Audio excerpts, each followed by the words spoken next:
டெல்லியில் போனார்ல 3 நாள் இருந்தார். பிரதமரை பார்க்க போறேன். அவர் யாரை பார்த்தாரு தெரியுமா? ஆதவ அர்ஜுனாவோட மீட்டிங் நடத்திருக்கேன். ஹாலிடேஸ்னாலே அது நம்ம ஜிடி ஹாலிடேஸ் தான். GT Holidays, South India's #1 travel brand. You know you are special when you're with GT Holidays.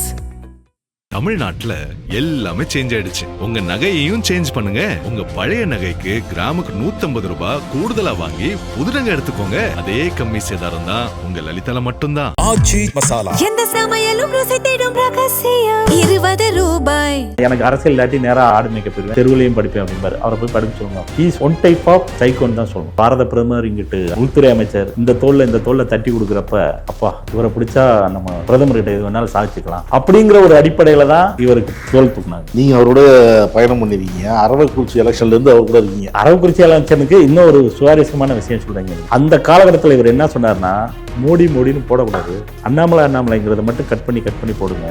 ஏன்னா மோடியை சொன்னா இங்க ஓட்டு விழுகாதுன்னு. டிஎம்கே ஃபைல்ஸ் 1 டிஎம்கே ஃபைல்ஸ் 2 பரபரப்பா கொண்டாந்தாரு. அதனால அவர் பாஜகக்காரங்க கொண்டாடினாங்க. அங்கதான் அவருக்கு ஆரம்பிச்சிச்சு. யாரை கூட்டு பேசினாரு, யாரை ஈசிஆர்ல சந்திச்சாரு, அங்க சந்திப்பு ஏன் நடந்துச்சு, எப்படி கைமாற்றப்பட்டது, துபாயில எப்படி கைமாற்ற. இந்த சட்டமன்ற தேர்தலுக்கும் சரியானபடி வேலை செய்யலையோ? அவர் எப்படி வேலை செஞ்சிருப்பாரு? அவர் தான் ஒயிட் சட்டையும் காக்கி பேண்ட்டும் போறாரு. எப்படி வேலை செஞ்சிருப்பாரு? டெல்லியில போனார்ல 3 நாள் இருந்தாரு. பிரதமரை பார்க்க போறேன். அவர் யாரை பார்த்தாரு தெரியுமா? ஆதவ அர்ஜுனாவோட மீட்டிங் நடத்திருக்காரு. நடப்பதே உங்க ஆட்சி தானே சொல்றாங்க. விஜயவே பிடிஎம் தானே சொல்றாங்க. அது என்ன? அப்படி இருக்கிறதுக்கு வாய்ப்பு இல்லை. எங்க ஆட்சி நடந்தா சட்டசபையை திருச்சபையை மாத்திருக்க முடியாது.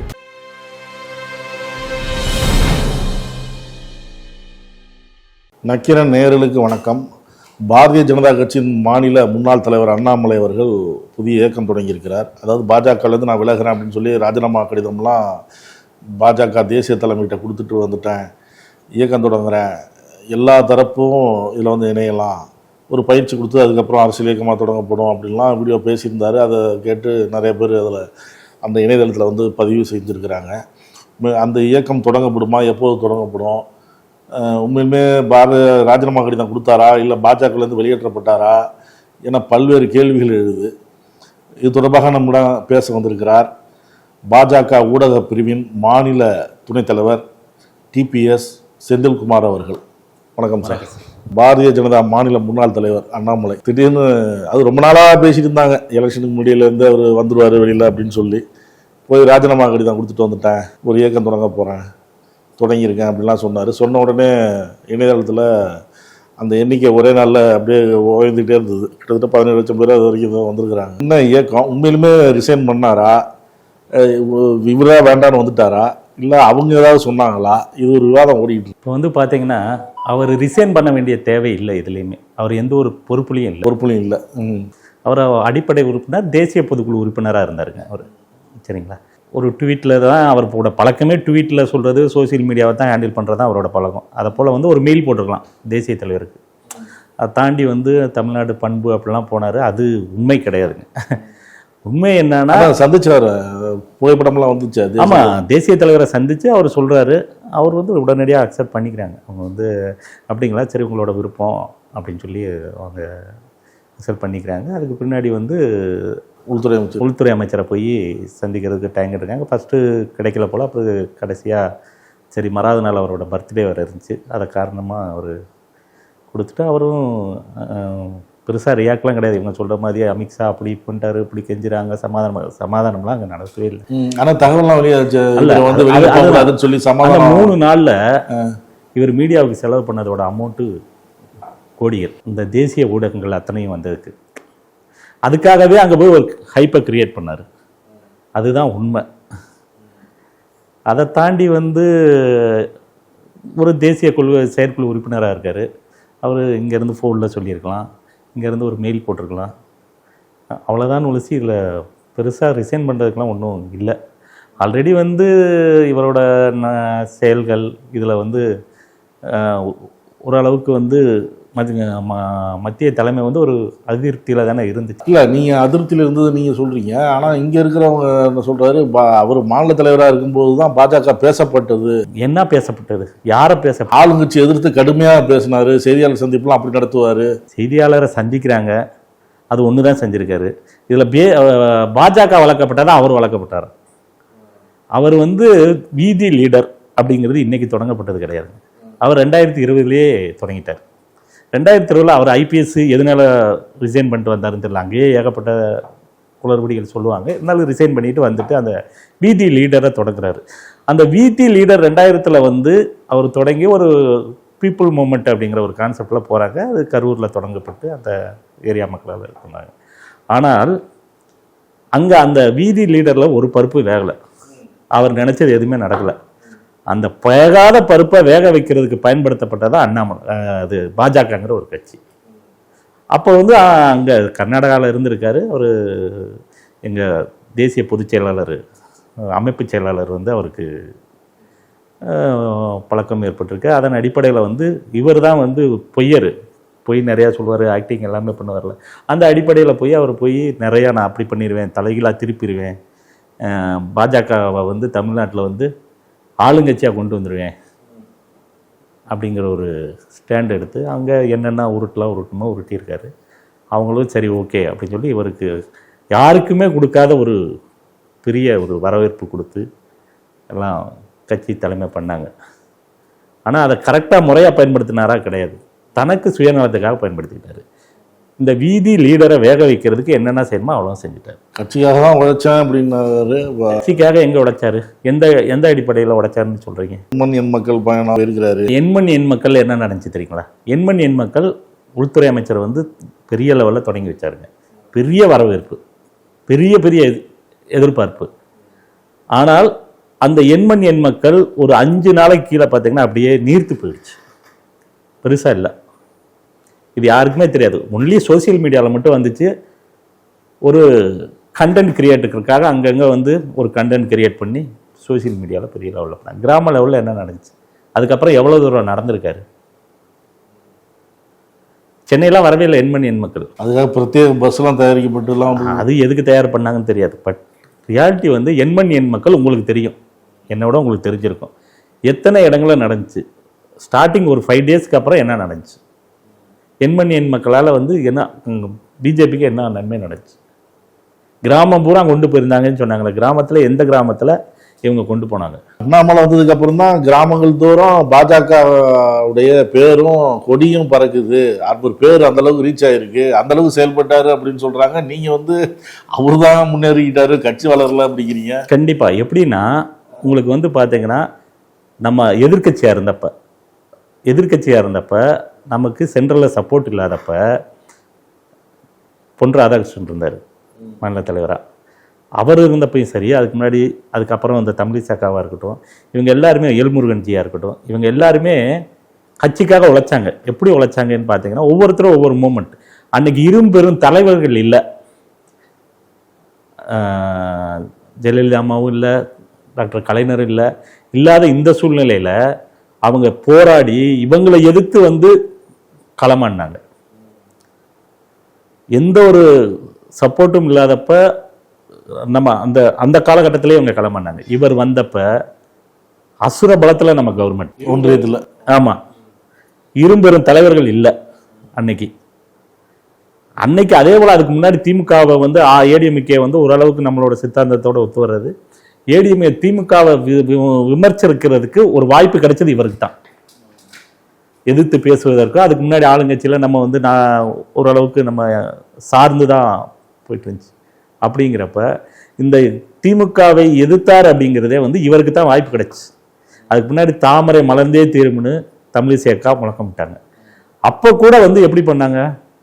எதிர்கட்சியாக இருக்கிறப்ப மிகப்பெரிய வல்லமை படைத்த ஜெயலலிதா அம்மாவே எதிர்த்து தான் அவங்க குரல் கொடுத்து கட்சியை வளர்க்குறதுக்கு முயன்றாங்க. அதே போல் தேசிய ஜனநாயக கூட்டணியில் விஜயகாந்த் எல்லாத்தையும் கூட்டி ஒரு பெருங்கூட்டணி இது பண்ணி மோடியை விஜயகாந்த் கிராமத்து லெவலில் கொண்டு போனார் அந்த காலகட்டத்தில். சேலத்தில் எங்கேயோ பொதுக்கூட்டம் நினைக்கிறேன். ஆமாம், பொதுக்கூட்டம். அன்னைக்கு நம்ம 18.5% எடுத்தோம் நம்ம கூட்டணியில், தேசிய ஜனநாயக கூட்டணியில். அதை போல் வந்து பார்த்திங்க அப்படின்னா, அதுக்கு முன்னாடி பார்த்திங்கன்னா வாஜ்பாய் இருந்த பீரியடு, அவர் பிரதமராக இருந்த பீரியடு பார்த்திங்கன்னா 1998 நம்ம 17.5% இருந்திருக்கோம். 4 எம்பி வந்தோம் அன்னைக்கு. அதே போல் ஒரு வருஷத்தில் ஆட்சி கலைக்கப்பட்டது. திருப்பி ஒருக்கா வந்து முன்னாள் பாரத பிரதமர் வாஜ்பாய் அவர்கள் வந்து திரும்பி ஒருக்கா பிரதமர் வேட்பாளராக நிற்கிறப்ப அன்னைக்கு 7.5% நம்மளோட ஓட்டு பர்சன்டேஜ் பிஜேபி தனிச்சு பிஜேபி தனிச்சு நான் சொல்கிறேன் நான். அப்போ வந்து பார்த்தீங்கன்னா 5 எம்பி நம்மகிட்ட இருந்தாங்க, ஜெயிச்சாங்க. அதுக்கப்புறம் காலப்போக்கில் வந்து 2011 நம்ம ஆட்சி இல்லாமல் போகுது. அதுக்கப்புறம் வந்து பார்த்தீங்கன்னா பிஜேபி 10 ஆண்டு காலங்கள் இல்லை, காங்கிரஸ் ஆட்சி நடந்துச்சு. அந்த காலகட்டத்தில் இருந்த தலைவர்கள் எல்லாருமே இதுக்காக உழைச்சாங்க. எல்முருகன்ஜி கூட வந்து வேலு யாத்திரை நடத்தினார். இதே போல் அவங்க எல்லாருமே உழைத்து நம்ம ஒரு ஆளுங்கட்சியாக வரப்போ உங்களுக்கே தெரியும், சென்ட்ரலில் மத்தியில் ஒரு ஆளுங்கட்சியாக இருக்கிறப்ப மாநிலத்தில் நமக்கு சில இது கிடைக்கும். அதன் அடிப்படையில் வந்து இவர் சோசியல் மீடியாவை நல்லா பயன்படுத்தினார். அந்த காலகட்டத்தில் சோசியல் மீடியா இந்த அளவுக்கு இல்லை, சோசியல் மீடியாவோ அந்த அளவுக்கு இல்லை. நம்ம 2015க்கு பின்னாடி தான் பெரிய லெவலில் சோசியல் மீடியா பேசப்பட்டது. அதை பயன்படுத்தினாங்க, அவ்வளோதான். அவர் தலைவராக இருக்கிறப்ப மற்ற யாரும் பயன்படுத்த முடியாது, அவர் தான் நிறையா பயன்படுத்திக்க முடியும் அப்படிங்கிறதுல தான். இப்போ பாஜகவிலேருந்து இவரை நம்பி நிறைய பேர் போயிருக்காங்களே, இப்போ கருணாகராஜன் உள்ளிட்ட பல பேர் போயிருக்கிறாங்க. சில பேர் போயிருக்காங்கன்னு தான் சொல்லணும், பல பேர்னு நீங்கள் சொல்ல முடியாது. பாஜகவில் உண்மையாக சித்தாந்தத்தை ஏற்படுத்தி கட்சிக்கு உண்மையாக இருப்பது இருந்தால் நயினார் அந்த வார்த்தையை சொல்லிக்க மாட்டார்ல, அங்கே யாரையும் நம்பி போக வேண்டாம். இல்லை, அதுதான் அவரோட உண்மைத்தன்மை தெரியும். அதனால வந்து யாரும் வந்து நம்பி போகாதீங்க, அவர் பொய் சொல்லுவார்.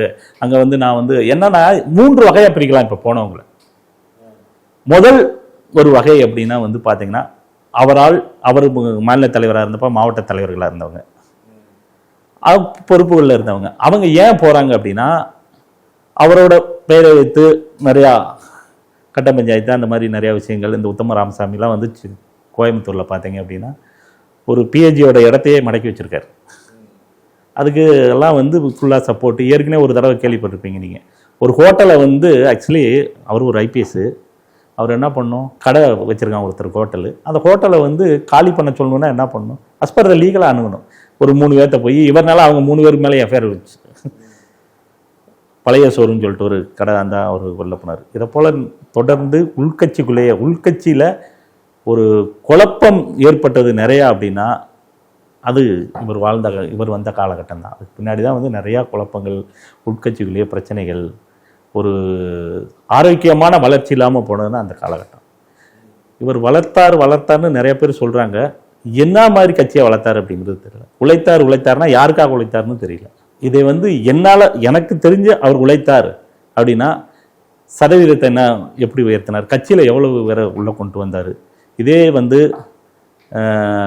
எல்முருகன் அவர் வரப்போ நம்ம ஆல்மோஸ்ட் ஆளுங்கட்சி ஆகிட்டோம். அப்போ வந்து பால் கனகராஜ் போல் ஆட்கள், கூக்கா செல்வம், விபிடி துரைசாமி, இதை போல் மாற்றுக் கட்சியிலேருந்து நிறையா பேர் வந்து இணைஞ்சாங்க. அப்போ ஒரு வலு உருவாச்சு, பெரும் நிறையா பேர் வந்து நம்ம கட்சிக்குள்ளே இணைஞ்சாங்க. இவர் வந்த முன்னாடி சொல்லும்படியாக யாராவது இணைஞ்சிருக்காங்களா? அதுக்கு மாற்றா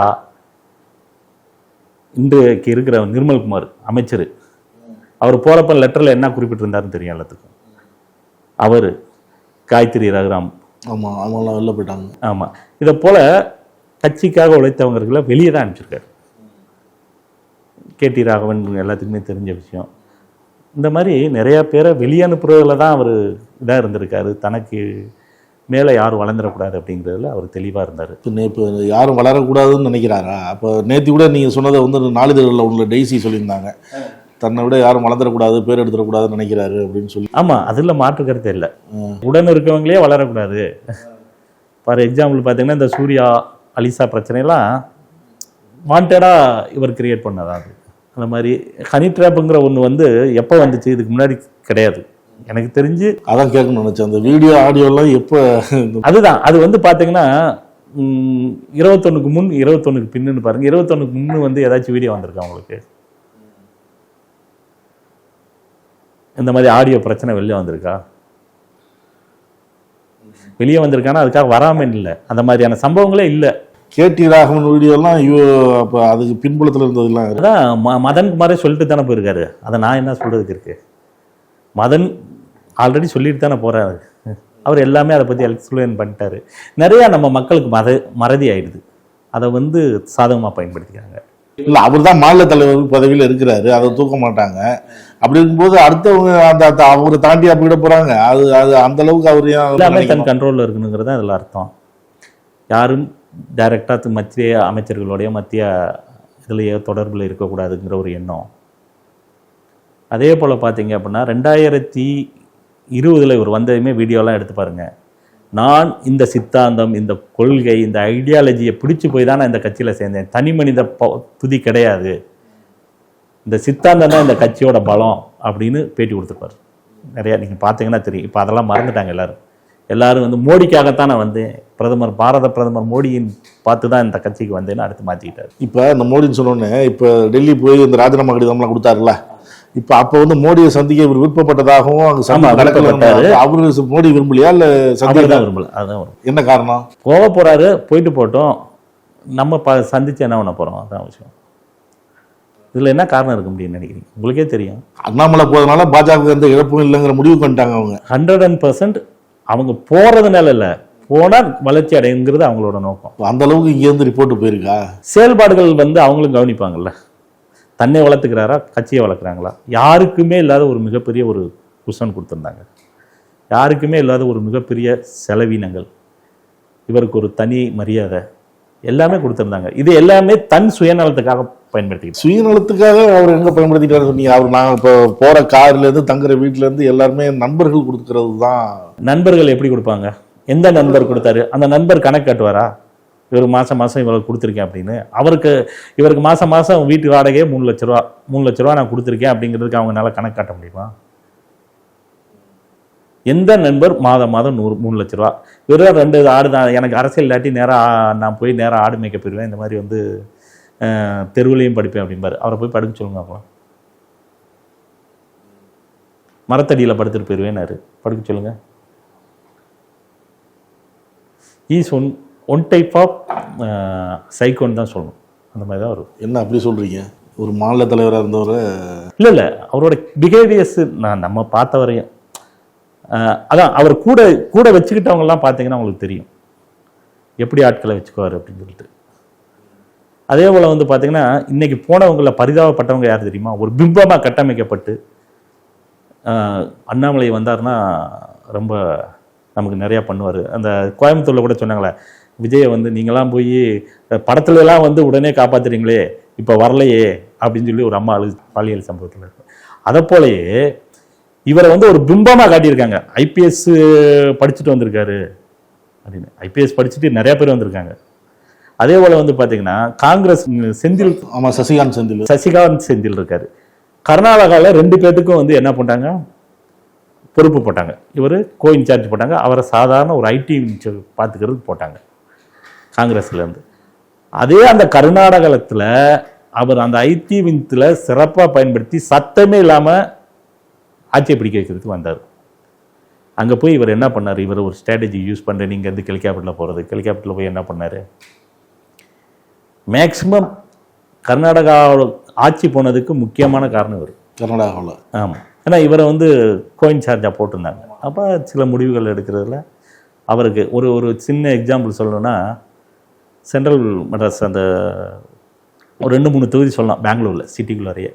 அதில் வந்து பார்த்திங்கன்னா நல்லா முன்னாள் அமைச்சராக இருந்தவர், அவர் ஜெயிக்க வேண்டிய ஒரு சூழல். ஆனால் இவர் வேற ஒருத்தருக்கு வாய்ப்பு கொடுக்குறாரு.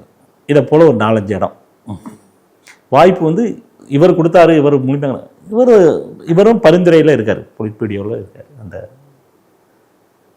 மெயினாக. அப்போல்லாம் வந்து இவங்களை ரொம்ப மிகவும் நம்பிக்கை உரியாக நம்பினாங்க. அதை தாண்டி வந்து பார்த்தீங்கன்னா பெரும் தலைவர்கள், ஒன்று இங்கிட்டு பாரத பிரதமர், இங்கிட்டு உள்துறை அமைச்சர், இந்த தோளில் தட்டி கொடுக்குறப்ப அவரோட வளர்ச்சிங்கிறது எங்கேயோ போயிடுச்சு. இவரை புகழ்ந்த பெரும்பெரு நிறுவனர்கள் இருக்காங்க, நிறுவனத்தை சார்ந்தவர்கள்லாம் எதுனா, அப்பா இவரை பிடிச்சா நம்ம பிரதமர்கிட்ட எது வேணாலும் சாதிச்சுக்கலாம் அப்படிங்கிற ஒரு அடிப்படையில் தான் இவருக்கு தோல் தூக்குனாங்க. ஆனால் அது உண்மை இல்லைங்கிறது அவங்களுக்கு தெரியும், போக போக தெரியுது. பல தொழிலதிபர்கள் நம்பி பணம் கொடுத்துருப்பாங்களா அப்படின்னு. அதான் அதில் உங்களுக்கே புரியல எதுக்கு அவங்க அப்படியே புகழ்ந்து தள்ளுறாங்க. அந்த டெய்ஸி சொல்லும்போது அங்கே வரும் நிர்வாகிகளை பயமுறுத்தி உடற்பயிற்சி செய்ய வைத்து அவமானப்படுத்துவதையும் வழக்கமாக கொண்டுள்ளார். அதுதான் அதைத்தான் சொன்னேன் நான், ஒரு வார்த்தை சொன்னேன் நான் உங்களுக்கு. ஒரு விதமான கன்னிங்தனம் தான். தன்னுக்கு அடிமை எல்லாரும், தன்னை விட அறிவாளி இந்த உலகத்தில் எவனுமே இல்லை அப்படிங்கிற ஒரு எண்ணம். நிறைய பேர் அறிவாளிங்கிறாங்க, படிப்பாளின்னு வேணா சொல்லலாம், அது எனக்கு தெரியல. அது எந்த விதத்தில் அறிவாளின்னு சொல்கிறது ஏற்புடையதாக இருக்குது. இன்னொன்று நீங்கள் சொல்கிற மாதிரி சொல்கிறாங்க அவங்க டெய்ஸி, ஆடு வளர்க்கிறேன் விவசாயம் செய்கிறேன் என்ற பொருளில் அவர் லண்டனில் சொத்து வாங்கும் அளவிற்கு செழிப்பாக பணம் சேர்த்துள்ளார் அப்படிங்கிறாங்க. ஆமாம், அவர் நிறையா லண்டன்லாம் இன்வெஸ்ட்மெண்ட் பண்ணியிருக்காரு, நிறைய 2000 கோடி வரையும் இன்வெஸ்ட் பண்ணியிருக்கிறதா சொல்கிறாங்க. படிக்க போகலையா? படிக்கவும் போயிருக்காரு. இதை போல் நிறையா சொத்துக்கள் வாங்கியிருக்கலாம். இப்போ இந்த மாரிதாஸ் கூட வெளியிட்டார். கேட்டால் வந்து எனக்கு 2 ஆடை தான் இருந்துச்சுன்னாரு. அப்புறம் எப்படி வந்து சொத்து வாங்கினார். அதே போல் கர்நாடகாவில் ஒரு ரியல் எஸ்டேட் நிறுவனம் தொடங்கி இப்போ கூட அவங்க சிஸ்டர் பேரில் தொடங்கி ஏதோ பண்ணிகிட்ருக்காங்க. இப்போ நீங்கள் சொல்கிறீங்க அவர் வெளியில் போகட்டும், போனால் தான் பாஜக வளரும், தேசிய தலைவர்லேருந்து அமித்ஷாவிலேருந்து மோடி யாருமே கண்டுக்கல, இவராக ஒரு பிம்பத்தை கட்டமைச்சார், அவங்கெல்லாம் கெஞ்சினாங்க இருங்க கட்சியில் அப்படின்னு சொல்லி நீங்கள் சொல்கிறீங்க. ஆனால் இங்கே ஒரு விவாதம் என்னென்னா, பாஜக தான் இவரை பி டீமாக இறக்கியிருக்கு, பாஜக இங்கே கால் ஊன்ற முடியல, அதனால் அண்ணாமலையை வச்சு ஒரு தனி இயக்கத்தை வச்சு அவரை நம்பி இப்போ விஜயை பிடிச்சி போகிறாங்கல்ல, ஒருவேளை விஜயை பிடிக்காதவங்களாம் திருப்பி அதிமுகவோ திமுகவோ பாஜகவோ போகாமல் அண்ணாமலைகிட்ட போகணும் அப்படிங்கிறதுக்காக ஒரு உருவாக்கியிருக்கு பாஜக. பாஜகவுக்கு அப்படி ஒரு தேவை இல்லை. பாஜக என்பது பெரும் பேரியக்கம். அப்படிங்கிறப்ப இன்னும் ஒரு நபரை வைத்து அவரை தனியாக அனுப்பிச்சு அவங்க மூலம்தான் நம்ம ஒரு மக்களை ஈர்க்க முடியும் அப்படிங்கிற நம்பிக்கை பாஜக. இல்லை, பாஜக கால் ஊன்ற முடியல. நான் ஏற்கனவே 4 இருந்தது. இப்போ எப்படி சொல்றீங்க கால்? அதான் 98ல் வந்து நம்ம வந்து இப்போ கடந்த சட்டமன்றத்தில் 4 தொகுதியில் இருந்தது, இப்போ 1 ஆயிடுச்சு. இந்த மாதிரி சுச்சுவேஷன் இல்லை, இந்த எலெக்ஷனை நம்ம கணக்கிலே வைக்க முடியாதுங்க. இந்த எலெக்ஷனை பொறுத்தளவு களம் நம்ம கூட்டணிக்கு, தேசிய ஜனநாயக கூட்டணிக்கு நல்லா ஒரு சாதகமாக இருந்த களம் தான். ஆனால் தோல்வி வந்துருச்சு பாஜக. காலத்தின் கட்டாயம். 27 தொகுதியில் வாங்கினீங்க சார். அதான் இப்படி சொல்லுன்னா குரங்கு வித்தை இந்த மாதிரி வித்தைகள்லாம் காட்டி சினிமா மோகத்தில் போயிட்டாங்க. இதில் குறிப்பாக வந்து பெண்கள் ஓட்டு போனது மிகப்பெரிய பாதிப்பு. பாஜகவில் வந்து இது நம்ம தேசிய ஜனநாயக கூட்டணிக்கே வந்து ஒரு பின்னடைவு என்னென்னா, பெண்கள் வந்து அந்த சினிமா மோகத்தில் வந்து பூரா அவங்களோட மாற்றுக் கட்சிக்கு போட்டனால அதோட தாக்கம்தான் எடுத்துக்க முடியும். இதை யாருமே வந்து ஒரு பெரிய யாரும் ப்ரிடிக்ட் பண்ண முடியல. அதான் உண்மை. சடனாக அந்த ஆஃப்டர் எலெக்ஷன் தான் இந்த பிம்பம் உடைக்கப்படுது. ஒரு அவர் சொன்ன மாதிரி நான் அப்படிங்கிற மாதிரி அந்த மாதிரியான ஒரு கவர்ச்சிக்கு உள்ளாக்கப்பட்டு தான் இந்த ஆட்சி. பாஜகவோட பி டீம் இல்லைங்கிறீங்க நீங்கள்? 100% இல்லை, அதுக்கு தேவையில்லை. பாஜகவுக்கு எந்த பீட்டமும் எதுவும் பார்த்தல. தன்னுடைய சுய சாதனைகளை சொல்லியே மக்கள் வருவார்கள். அவ்வளோ சாதனை. இன்னைக்கு தமிழ்நாட்டில் தான் வந்து ஒவ்வொரு திட்டங்கள்லையும் அதிகமாக பயன்பட்டுருக்காங்க. பாரத பிரதமர் வந்து இன்னைக்கு ஒவ்வொரு திட்டங்களும் சரி தேவையில்லைன்னா அவர் அப்பவே விட்டுருக்கலாம்ல. டிசம்பர் மாதமே அந்த முடிவு எடுத்துட்டேன் அப்படிங்கிறப்ப பாஜகவில் வந்து யாரையும் வந்து கழுத்தை பிடிச்சி தானாக தள்ள மாட்டாங்க. அவரை இருக்க வச்சிருக்கணும்னா பாஜக என்ன பண்ணியிருக்கலாம்? இப்போ நீங்கள் கேட்ட இப்போ இந்த கேள்விக்கு வரேன். இப்போ எல்முருகன் இருந்தாங்க, அவர் பதவி முடிகிறப்ப ஒரு மத்திய இணையமைச்சர், ராஜ்யசபா உறுப்பினர் அப்படிங்கிற அளவுக்கு போகிறாங்க. இப்போ தமிழிசை இருந்தாங்க, நீங்கள் சொன்ன தமிழிசை ஆளுநராக போகிறாங்க. பொன் ராதாகிருஷ்ணன் அது மாதிரி அந்த இதில் போகிறாரு. இவருக்கு ஏன் ராஜ்யசபா சீட்டு கேட்டு கிடைக்கலையா, இல்லை அவங்க கொடுக்கலையா, அந்த மாதிரிலாம் பேச்சு அடிபட்டு தான் இணையமைச்சர் வரைக்கும்லாம் பேசினாங்க. தலைமைக்கு தெரியும் யாருக்கு எப்போ எது கொடுக்கணும்னு.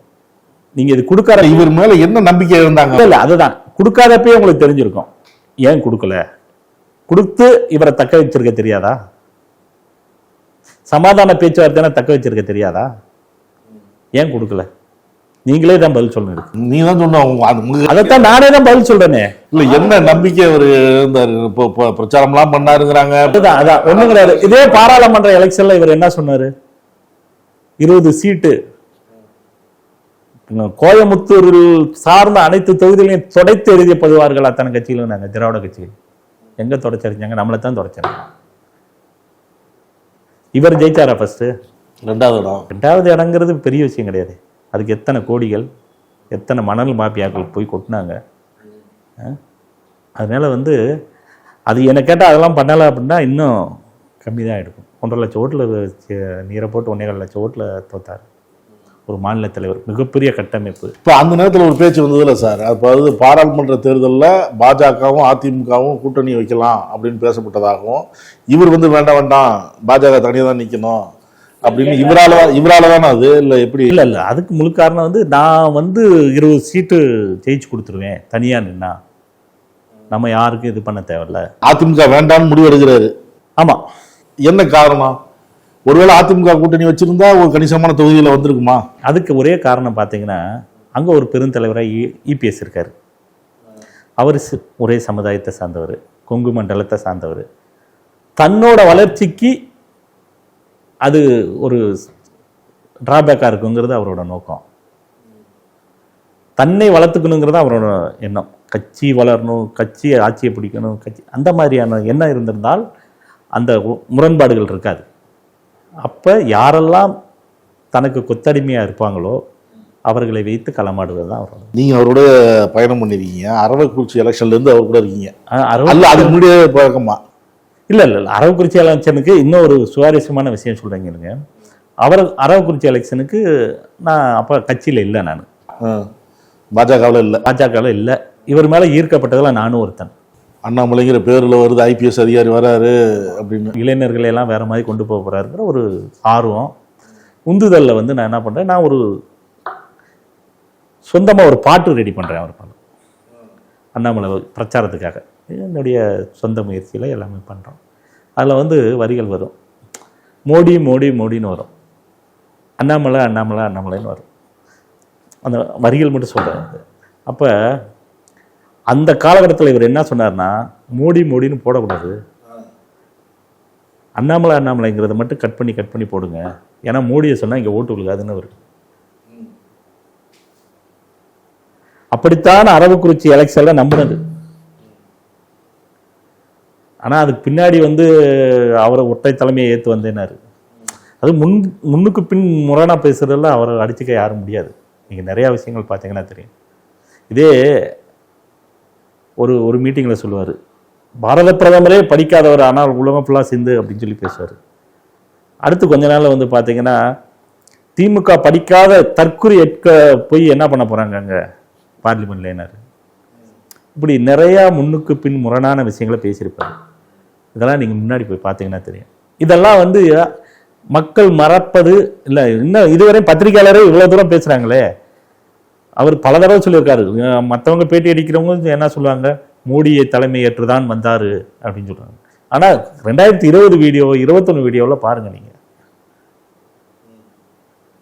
செப்டம்பர் 25 2020 பாருங்கள். இதை போல் முன்னுக்கு முரணானது தன்னை வளர்த்துக்கிறதுக்கு இந்த கட்சியை பகடக்காயாக யூஸ் பண்ணிட்டாரு. வீதி லீடர் என்று தொடங்கப்பட்ட வேகாத பருப்பை பாஜகவை பயன்படுத்தியும் இரு பெரும் தலைவர்களை பயன்படுத்தியும் வேக வச்சிருக்காரு. அதுக்கு முயற்சி பண்ணியிருக்காரு. அது எப்பயுமே வேக போகிறது இல்லை. கட்சி தொடங்க போகிறேன்னு சொல்கிறாரு. அது இப்போ தொடங்குனா பார்க்கலாம். தொடங்க மாட்டாரா? வாய்ப்பு கம்மி. இப்போ பாருங்கள், 17 லட்சங்கிறாங்க. 17 லட்சம் எங்கே இருக்குது? உகாண்டாவிலையும் அமெரிக்காவிலையும் ஆஸ்திரேலியாவிலையும். நீங்கள் போங்க அந்த சைட்டில் போயிட்டு வீதி லீடரில் போயிட்டு உங்கள் பதிவு பாருங்கள், அமெரிக்கா ஜனாதிபதி ரொனால்ட் டம் அப்படின்னு போடுங்க, அது கூட வந்துடும். அவர் உறுப்பினர் ஆயிடுவார், உங்களுக்கு கவுண்ட் கூட்டிடும் இல்லைங்களா? அப்படிங்கிறப்ப கவுண்டுங்க இது சுத்த ஹம்பக், இது கவுண்டு கிடையாது. அதே போல் கட்சியிலிருந்து உண்மையான கொள்கை பிரிப்பு உண்மையான பாஜகக்காரங்க யாரும் போகலை எனக்கு தெரிஞ்சு. ஒரு சிலர் வந்து 3 வட்டம் இதில் வந்து பாவப்பட வேண்டியவங்க யாருன்னா 3வது வட்டம் இப்படி எட்டி பார்த்துட்டு இருக்காங்க பாருங்க, அவங்க பாவம். நீங்கள் இப்படி சொல்கிறீங்க, தமிழ்நாடு அரசியல் இனிமேல் விஜய் அண்ணாமலை தான் போவோம், திமுக கிடையாது, அந்த அளவுக்கு அண்ணாமலை வந்துட்டாரு. வாய்ப்பே கிடையாது. அவருக்கு கூத்தாடிங்கிற ஒரு இது இருக்குது, பிம்பம் இருக்குது. இவருக்கு என்ன பிம்பம் இருக்குது? இதே போல் 1000 ஐபிஎஸ்கள் இந்தியா ஃபுல்லாக வந்திருக்காங்க. கிரண்பேடி வந்தப்போ கூட டெல்லியில் மிக பிரம்மாண்டமாக பேசப்பட்டது. இவருக்குள் வந்து விஜய் வந்ததுமே ஒரு எண்ணம் வந்துருச்சு. இவர் என்ன நினைக்கிறாருன்னா, இவருக்கு கிடைத்த பிம்பம், இவருக்கு கிடைத்த ரெஸ்பெக்ட் எல்லாமே வந்து தனக்கு வந்தது நினச்சிக்கிட்டாரு. பாரத பிரதமருக்கும் உள்துறை அமைச்சருக்கும் வந்தது அப்படிங்கிறத அவர் மறந்துட்டார். மண்குதிரை என்றைக்குமே வந்து அரேபியன் குதிரையாக ஆகாது, அது மண் குதிரையாக கரைஞ்சி தான் போகும். நாடாளுமன்ற எலெக்ஷனில் பற்றி பேசுனீங்க, அவர் நின்னாரு அப்படின்னு சொல்லி. இப்போ சட்டமன்ற எலெக்ஷனில் அவர் ஏன் நிற்கல? சீட்டு நீங்கள் தரலையா? அதில் அவர் கேட்ட தொகை கொடுக்கலையா? வெற்றி வாய்ப்பு தரக்கூடிய தொகுதி அவருக்கு தரவில்லையா? எதனால் நிற்கல? அவர் சீட்டு வேண்டான்ட்டாருன்னு சொல்கிறாங்க, சரிங்களா? பட் இங்கேருந்து கொடுக்கலாம் கிடையாது. அவர் தான் வந்து ஆல்ரெடி முடிவு எடுத்துட்டேங்கிறாரு. அப்புறம் எப்படி நிற்பார்? வெளில போகிறேன்னு, வெளியில் போகிறேன்னு நான் முடிவு எடுத்துட்டேங்கிறாரு. அப்போ வந்து இந்த எலெக்ஷன் டைமில் பிரச்சாரம்லாம் எப்படி பண்ணாருன்னு தெரியல. இன்னொன்று, அவர் மாநில தலைவராக இருக்கும்போது இன்னொரு பேச்சு அதிகமாக பேசப்பட்டது வார் ரூம். வார் ரூம் வச்சிருக்கிறாரா சொந்தமாக? அவருக்கு ப்ளஸ்ஸே வார் ரூம் மட்டும்தான். வார் ரூமில் தான் அரசியல் பண்ணார். ஒரு நாள் ஒருத்தன் திடீர்னு எனக்கு ஃபோன் பண்ணான். என்னென்ன அப்படின்னா, நம்ம 73% ஜெயிக்கிறோங்க அப்படின்னா. என்னடா அப்படின்னா, இந்த மாதிரி ஃபேஸ்புக்கில் ஓட்டர்ஸ் பண்ணாங்கங்க, 73% நம்ம தாங்க அப்படின்னு. இப்படி ஆட்களை வச்சு தான் அவர் நடத்திட்டு. அந்த வார் ரூமுடைய செயல்பாடுகள் என்ன? செயல்பாடுகள் என்ன? இவரை தூக்கி பிடிப்பது, கடவுளாக வர்ணிப்பது, இந்தியாவில் ஒரே ஐபிஎஸ் இவர் மட்டும்தாங்கிறது, உலகத்தில் இவரை தவிர வேற யாரும் அறிவாளி இல்லைங்கிறது, ட்ரம்ப்புக்கே டஃப் கொடுப்பாரு அப்படிங்கிறது, இந்த மாதிரியான விஷயங்களே வார் ரூம்ல இருந்து கிரியேட் பண்ணுறது. இப்போ நயினாருக்கும் அவருக்கும் எந்த இடத்துல ஒரு முரண்பாடு வந்து? முரண்பாடு ஒன்றுமே கிடையாது. தலைவரை பொறுத்தளவு முரண்பாடே ஏற்றுக்க மாட்டார். மென்மையானவர் அவர். யாரோடையும் அவர் களத்தில் வேலை செய்யணும்னு பார்க்குறாரு. களத்தில் தன்னோட பணியை செஞ்சுக்கிட்டு இருக்காரு கரெக்டாக. பூத் கமிட்டி அமைப்பதிலிருந்து கேடர்ஸை எப்படி உள்ளே கொண்டு வரலாம், அதுக்கான களப்பணிகள் செய்வதில் அவர் முனைப்பாக இருப்பார். வாய்ப்பேச்சில் வீரர் கிடையாது அவர். செயல் வீரர் தான் அவர். டிஎம்கே ஃபைல்ஸ் 1, டிஎம்கே ஃபைல்ஸ் 2லாம் பரபரப்பாக கொண்டாந்தார். அதனால் அவர் வந்து பாஜகக்காரங்க கொண்டாடினாங்க. எதிர்கட்சி திமுகவை கடுமையாக இதெல்லாம் செய்கிறாரு, இதனால் பாஜக வளரும், ஊழலை வெளியில் கொண்டு வராரு அப்படின்லாம் சொன்னாங்களே, அதெல்லாம் என்ன? அங்கே தான் அவருக்கு ஆரம்பிச்சிச்சு. டிஎம்கே 1 ஃபைலு ரெடி பண்ணி உடனே பயங்கரமாக ஒரு ப்ரெஸ் எல்லாம் மீடியாவெல்லாம் கூப்பிட்டு படமெல்லாம் போட்டு காமிச்சு எல்லாம் பண்ணார். 60,000 கோடி மொத்தம் 1,30,000 கோடிலாம் போட்டு காமிச்சாங்க. அதுக்கப்புறம் என்னாச்சு? யாரை கூப்பிட்டு பேசினார்? யாரை ஈசிஆரில் சந்தித்தார்?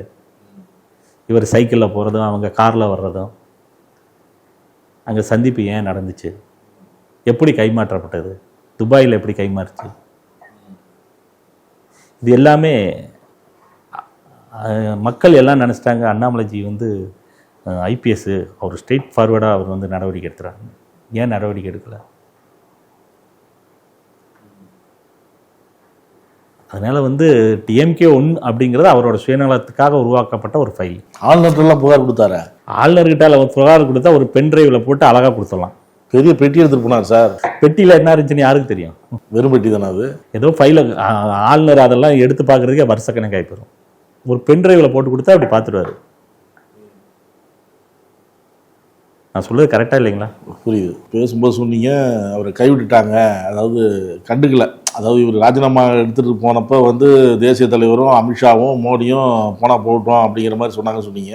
அவர் குருவாய் எடுத்துக்கிட்டு போன பிஎல் சந்தோஷம் கைவிட்டாரா, இல்லை அவராவது தக்க வச்சாரா? இல்லை தெரியும். அவர் என்னதான் இருந்தாலும் வளர்த்தகராய் மாறல பார்த்துச்சு, அவ்வளோதான். அவர்னால அதை எந்த குழந்தையும் தன்னோட தாய் வந்து விட்டு கொடுக்க மாட்டாங்க. இல்லை, அவர் சொல்கிறது வந்து நம்ம இயக்கம் ஆரம்பிக்கிறோம், மற்ற கட்சி போல இல்லை, வாரிசுலாம் வராது, நிரந்தர தலைவர் இல்லை, நிரந்தரமாக எம்எல்ஏ இல்லை, நிரந்தரமாக அமைச்சரும் இல்லை அப்படிங்கிற மாதிரி தானே சொல்கிறாரு. எல்லாருக்கும் வாய்ப்பு கிடைக்கும், எல்லா தரப்பும் வரலாம் அப்படிங்கிற மாதிரி தானே சொல்கிறாரு. இல்லை, அவர் உண்மையை தான் சொல்கிறாரு. ஏன்னா யாருக்கும் வாய்ப்பு கிடையாது, நான் மட்டும்தான்டா இருப்பேன் பாரு, நான் மட்டும்தான். இது சொல்லணும்னா வெட்டப்பட வேண்டிய விசை சார். தமிழ்நாட்டில் வளர்ந்தாது நல்லதில்லை. உண்மைத்தன்மை தெரியணும் நிறைய பேருக்கு. நேற்று தான் தேசிய அக்கா சொல்லியிருக்காங்க, இதை போல் இருக்குது. ஏற்கனவே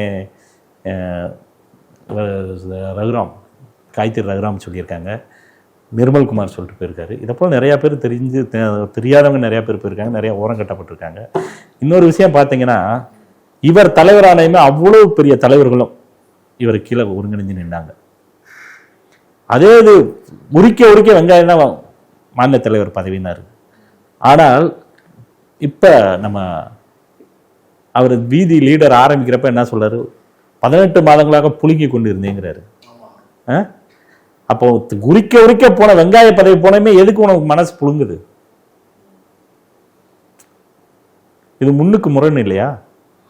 இதே பத்திரிகையாளர்களை திட்டுறது, திட்டிட்டு கூப்பிட்டு வச்சு அவர்களை ஒன்றும் கிடையாது. ஒரு மகேஷ்னு ஒரு தந்தி டிவி பத்திரிகையாளர் இருந்தான், ஏர்போர்ட்டில் நார்மலாக ஒரு கொஸ்டின் கேட்டார், உன்னோட ஆணவத்தை, உன்னோட பவரை யாருக்கிட்ட போய் காட்டுறது? அந்த பையில வேலையை விட்டு தூக்கிட்டு என்கிட்ட கெஞ்சு அப்படின்னு ஒரு சேனலை சேர்த்து விடுறாரு. அப்போ தன்னை மீறி தனக்கு தாண்டி யாரும் கிடையாது அப்படிங்கிறது தான் நோக்கம். அரகன்சி தான். இந்த சட்டமன்ற தேர்தலுக்கும் சரியானபடி வேலை செய்யலையோ?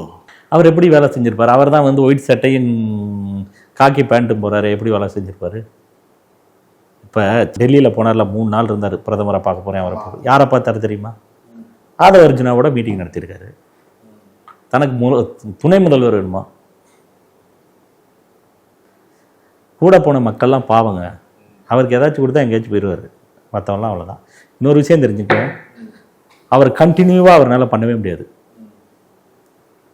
போலீஸ் பதவின்னு ஒரு 9 வருஷம், அது ட்ரைனிங்லாம் முடிஞ்சால் ஒரு 5 வருஷம் தான் இருந்திருப்பார். அதுக்கு அடுத்து பாருங்கள், 4 வருஷம் பிஜேபி, இன்னும் ஒரு 2 வருஷம் பிடி லீடரு, அடுத்து ஒரு நிலைத்தன்மை இல்லாதவர்.